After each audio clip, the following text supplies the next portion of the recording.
Hidup terlalu singkat untuk membiarkan orang lain menentukan apa yang membuat hidup bahagia.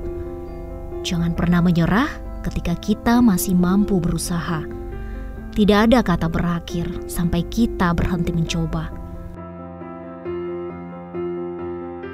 Hadapi segala rintangan dan jangan pernah hilang harapan. Karena ketika masih memiliki harapan, disitulah kita memiliki masa depan.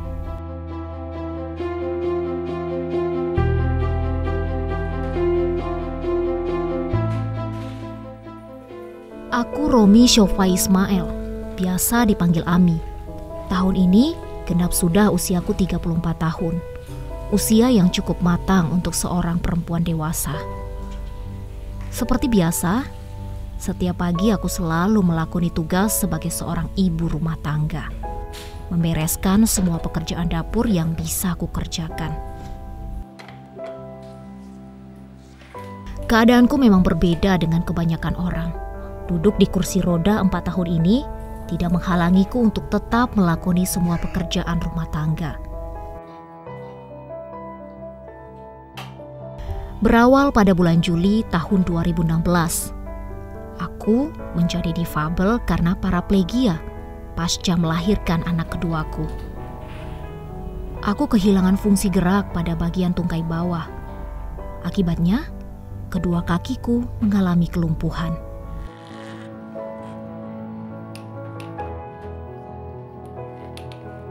Di awal-awal paraplegia, aku bahkan tidak bisa melakukan aktivitas untuk diriku sendiri. Semua dibantu dan dikerjakan suamiku, Februarmi.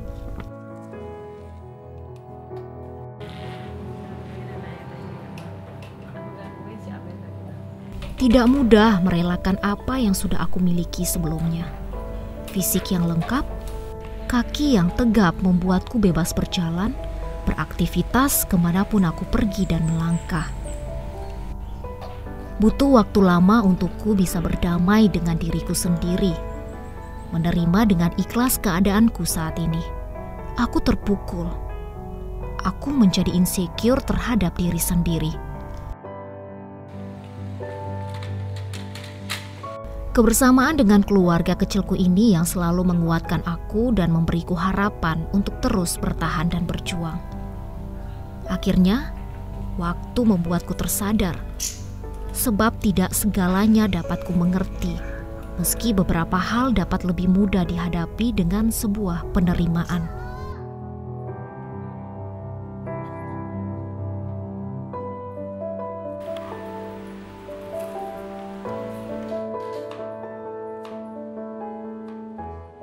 Ku coba bangkit menerima takdir yang sudah dituliskan Tuhan. Ku yakini pasti ada rencana lebih besar untukku yang menanti di depan. Total mungkin ya. Soalnya untuk mobilisasi pun waktu itu dibantu sama suami. Bahkan untuk kegiatan di rumah pun dibantu sama suami. Kondisi paraplegi ini totalitasnya itu setelah keadaan ini setahun 2016, itu bulan Juli tahun 2016 mengalami paraplegi. Yang di awal waktu itu kebas, mati rasa, kemudian dari pinggang ke bawah, kemudian kelemahan pada tungkai kaki sehingga saya tidak mampu berdiri dan harus menggunakan kursi roda untuk kegiatan sehari-hari.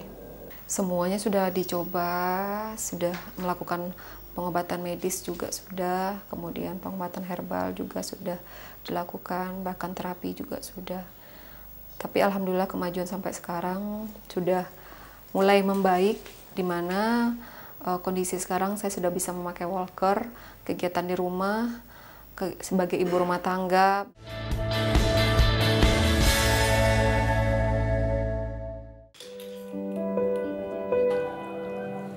Saat ini kondisiku perlahan berangsur membaik setelah 2 tahun terakhir aku intens melakukan pengobatan. Pengobatan medis dan herbal kuupayakan agar aku dapat segera pulih dari kelumpuhan ini. Setiap pagi setelah bangun tidur atau setelah selesai mengerjakan beberapa pekerjaan rumah, kusempatkan melakukan terapi menggunakan infrared. Efek panas yang dihasilkan infrared diyakini dapat merangsang saraf-saraf kakiku. Terapi sepeda statis juga kulakukan dengan bantuan suami Februarmi yang selalu setia dan sabar mendampingiku di tengah berat dan besarnya cobaan demi cobaan yang kami lalui. Sepeda statis ini bahkan didesain sendiri oleh suamiku agar aku tetap dapat melatih fungsi otot persendian kaki. Aku dan suamiku sangat yakin selalu ada manfaat dari setiap usaha.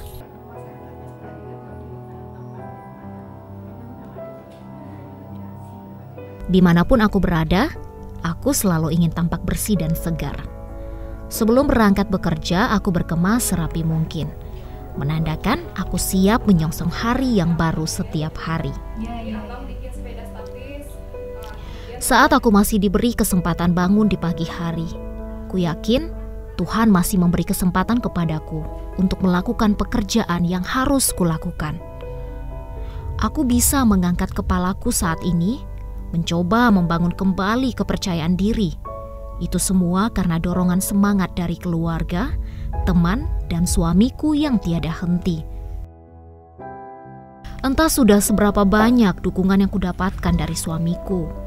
Sejak aku lumpuh dan tidak berdaya, dialah yang setia menemaniku, menggendongku, siaga mengantar jemputku kemanapun aku mau. Dulu suamiku bekerja sebagai wira swasta di salah satu perusahaan di Lubuk Jambi, Kabupaten Kuantan Singingi, Provinsi Riau. Keadaanku yang serba terbatas membuatnya memutuskan untuk resign dan lebih fokus mengurusku, sembari mengembangkan usaha jualan online dan beberapa usaha lainnya. Kami dikaruniai 2 malaikat kecil, dan merekalah menjadi salah satu alasan untukku terus berjuang sampai saat ini. Natania Naomi Andrea dan Almer Sachio Andrea. Putriku Natania saat ini berusia 7 tahun, tinggal bersama orang tuaku di Sicincin, Kabupaten Padang Pariaman, Sumatera Barat.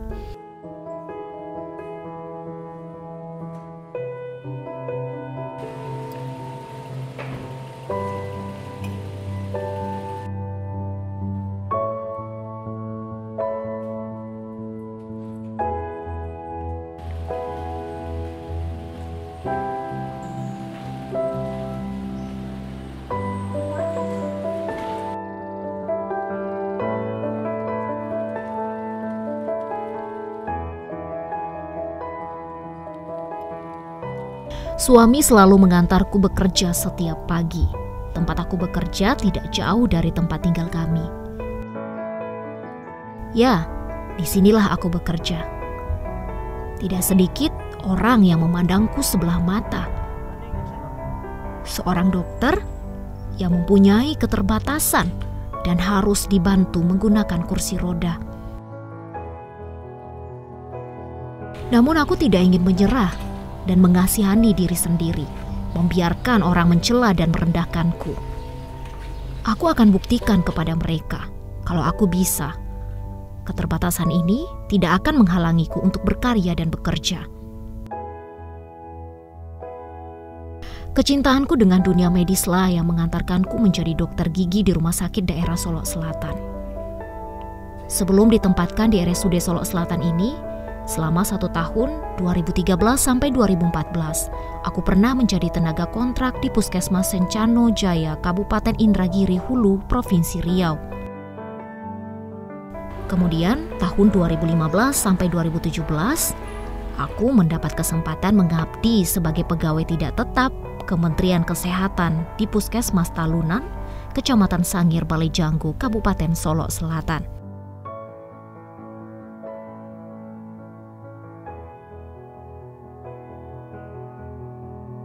Setelah habis masa PTT, aku kembali menjadi kontrak tenaga harian lepas di Puskesmas Talunan dari tahun 2017 sampai Agustus 2019. Tidak mudah proses yang kulalui. Mengabdikan diri kepada masyarakat merupakan impianku sedari dulu. mimpi tidak akan menjadi nyata karena keajaiban. Butuh keringat, kebulatan tekad, dan kerja keras untuk mewujudkannya.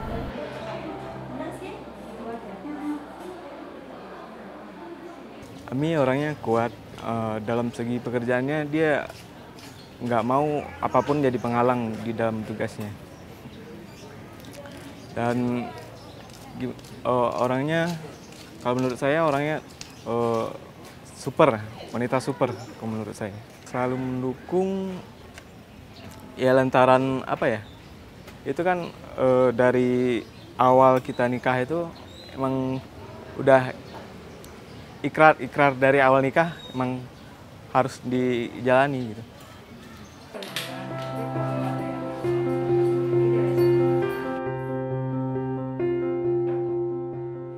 Selalu kuingat bahwa setiap tantangan dan masalah yang kuhadapi akan membuat aku semakin kuat dan berpengalaman. Sebuah permata tidak akan dapat dipoles tanpa gesekan. Demikian juga aku tidak akan menjadi sukses tanpa tantangan. Tak ada masalah yang kualami selama bekerja dengan kursi roda. Sejak bulan September 2019, aku berstatus sebagai calon pegawai negeri sipil di RSUD Solok Selatan, Sumatera Barat ini. Berawal dari aku mencoba ikut seleksi CPNS pada tahun 2018, lolos dengan peringkat terbaik pada Desember 2018. Karena keterbatasan fisikku yang menjadikanku difabel, kelulusan CPNS-ku sempat dianulir oleh pemerintah daerah. Padahal aku mampu bersaing dengan peserta umum lainnya.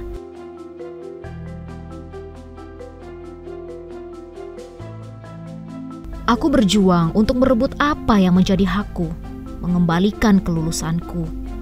Aku meminta bantuan ke LBH Padang, mengajukan gugatan ke Pengadilan Tata Usaha Negara, dan mendapatkan kepastian perlindungan terhadap kelompok disabilitas. Tidak ada yang sia-sia jika kita ikhlas untuk berjuang mempertahankan apa yang menjadi hak kita. Melalui proses yang cukup panjang dan berat, pemerintah akhirnya mengembalikan hakku sebagai CPNS dokter gigi di Kabupaten Solok Selatan, Provinsi Sumatera Barat.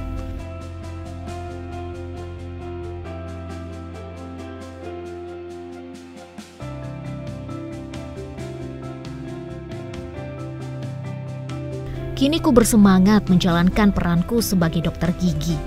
Aku berharap setiap pasien yang datang ke Poligigi dapat kulayani dengan sepenuh hati. Karena bagiku, kebanggaan profesi bukan karena materi, tapi seberapa banyak bisa mengabdi.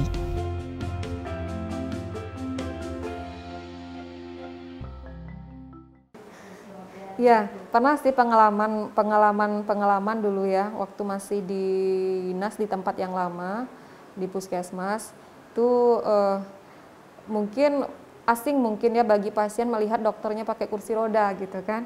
Dari luar sih saya lihat ya ada keluarga pasien mengintip bagaimana sih saya bekerja gitu kan. Tetapi setelah anaknya sembuh, baru beliau yakin, oh ternyata dokter itu wajar aja sih bagi saya sih Mbak. Pendapat seperti itu atau pandangan seperti itu.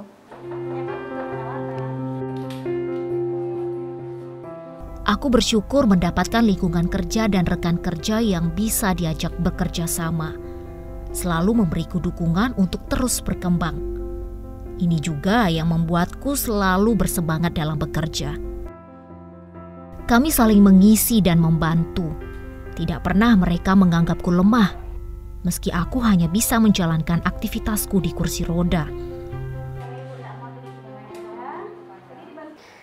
Sama pasien dia komunikatif, ramah, dan sebagai teman seruangan, dia termasuk dokter gigi yang baik.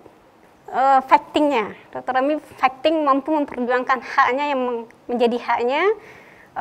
Dia disiplin, cerdas menurut saya. Periksa gigi sama dokter Romi, orangnya baik kelihatannya. Nyaman.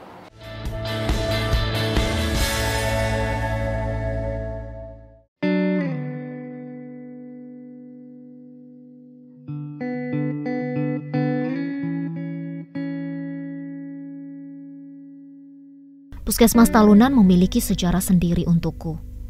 Puskesmas Talunan salah satu dari 2 puskesmas yang ada di Kecamatan Sangir, Balai Janggo, Kabupaten Solok Selatan, Sumatera Barat. Di daerah terpencil ini pengabdianku kuawali. Jauh dari keramaian, jauh dari hiruk-pikuk kabupaten. Kondisi berbeda yang terlihat saat ini di Puskesmas Talunan yang sudah maju dan berkembang. Di sini ruang periksa dan rawatan sudah jauh lebih baik dan representatif.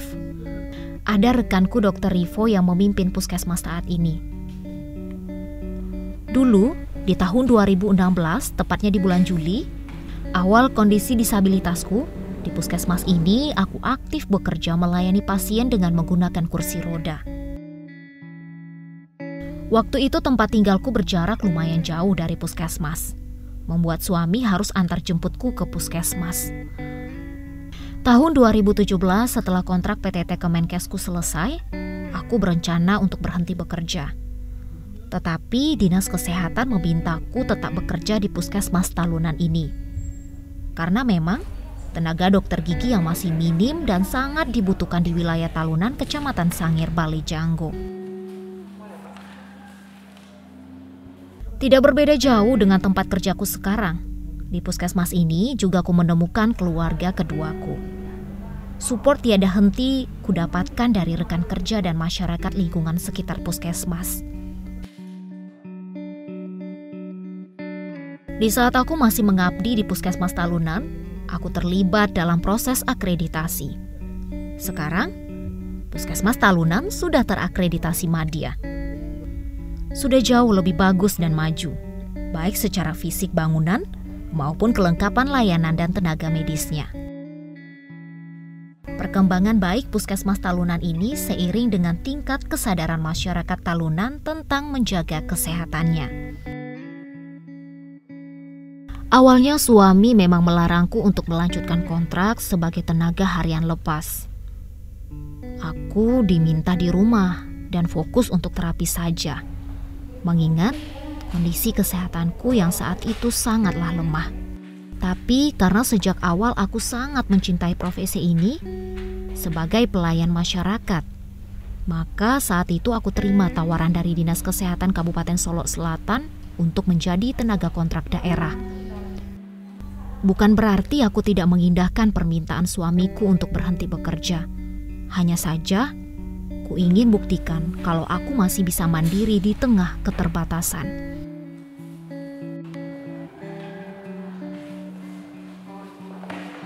Saat itu aku difasilitasi rumah dinas, berjarak kurang lebih sekitar 50 meter dari puskesmas. Ini agar aku bisa dekat dengan puskesmas dan memudahkanku untuk bekerja. Waktu tinggal di rumah dinas, sebenarnya jalan dari rumah dinas ke puskesmas belum akses dengan kursi roda, yang menyebabkan aku sulit dan butuh tenaga ekstra untuk mendorong kursi roda.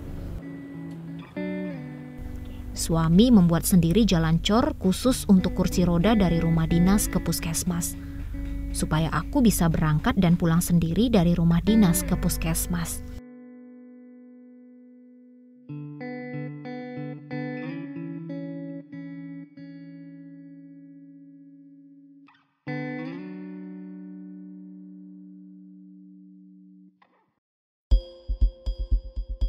Nagari Talunan Maju, satu dari 4 nagari di Kecamatan Sangir, Balai Janggo, Kabupaten Solok Selatan, Provinsi Sumatera Barat.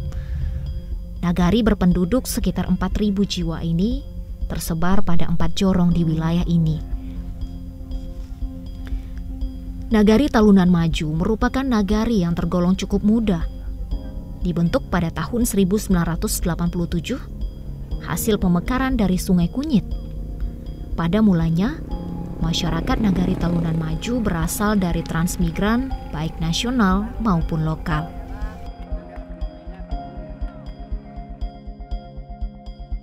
Pada umumnya, masyarakat Talunan Maju bekerja di bidang perkebunan. Ketika masuk ke nagari ini, kita bisa menjumpai kebun karet dan sawit milik warga. Aku merasakan kehangatan ketika berada di tengah-tengah masyarakat Nagari Talunan Maju. Mereka menerima keberadaanku, tanpa memandang fisikku yang berbeda dengan kebanyakan dokter lainnya.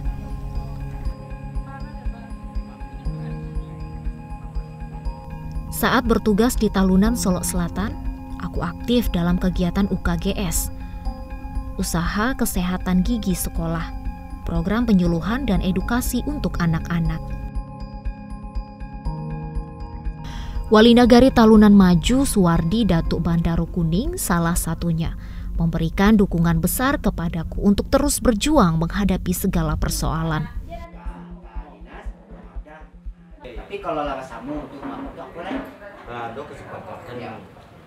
Kami Nagari Talunan Maju kenal dengan Dr. Romi meranjak kepada tahun 2015 sampai sekarang.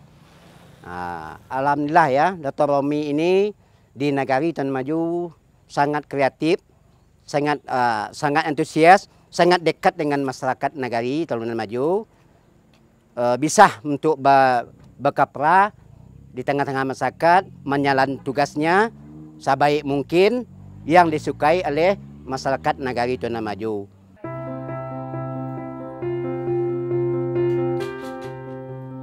Tidak akan ada keberhasilan tanpa sebuah kesungguhan, pun tidak ada kesungguhan tanpa kesabaran. Aku akan sabar melewati proses tempaan yang akan membuatku kuat. Kulakukan yang terbaik di semua kesempatan yang kumiliki.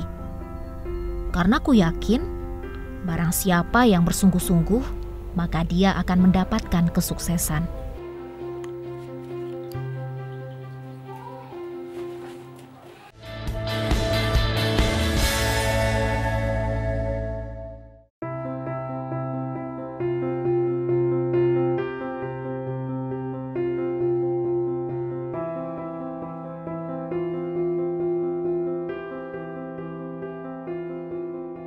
Menjalani hidup sebagai seorang difabel tentu tidak mudah bagi kami. Tidak sedikit orang yang mencela kami, memandang sebelah mata, bahkan tak jarang kami mendapatkan perlakuan diskriminatif dari orang lain.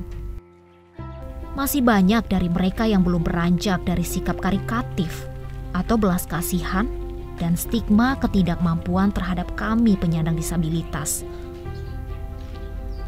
Terkadang, kami difabel merasa minder dan berkecil hati. Namun semua itu kami jalani dengan sabar. Tetap menjalani hidup sebagaimana mestinya.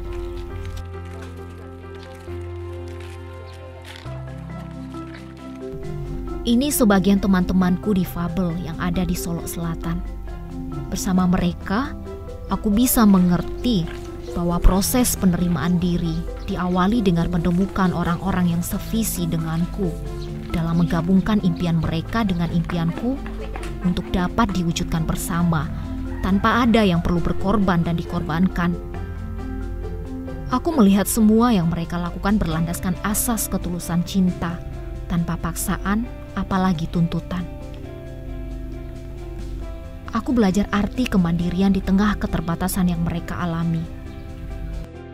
Teman-teman disabilitasku ini juga yang menjadikan aku ingin terus berjuang, memperjuangkan apa yang sebenarnya menjadi hak kami. Program awalnya itu pendataan bagi teman-teman penyandang disabilitas. Nanti kan kita akan kerjasama dengan pemerintah Kabupaten Solok Selatan. Nanti organisasi ini akan bermitra dengan pemerintah Kabupaten Solok Selatan untuk mewujudkan disabilitas yang bermartabat, unggul dan mandiri.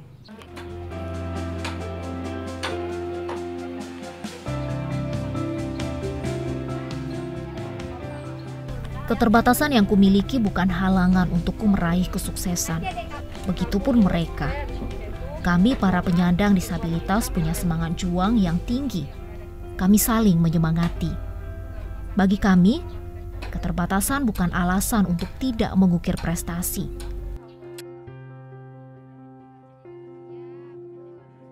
Kami juga ingin mendapat kesempatan dan peluang. Kami berjuang untuk itu. Kami yakin tidak ada yang tidak mungkin jika kami terus berusaha dan berdoa. Tuhan tentu tidak akan menyia-nyiakan kami yang punya kemampuan dan ingin diberi peluang.